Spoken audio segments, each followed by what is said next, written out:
always remember that suffering is humbling. Dahil sa mga dinaranas nating paghihirap, natuturuan tayong magpakababang loob.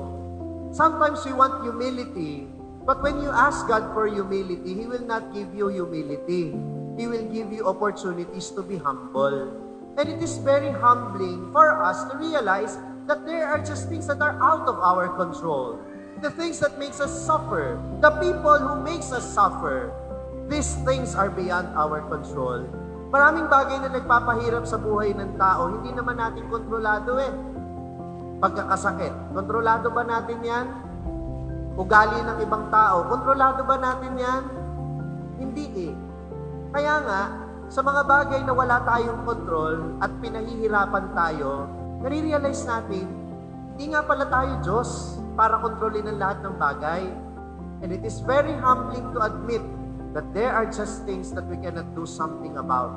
Kaya wala kang magagawa kundi tanggapin ang mga sitwasyon na ito at magtiis kung minsan sa kabila ng mga sitwasyon na ito.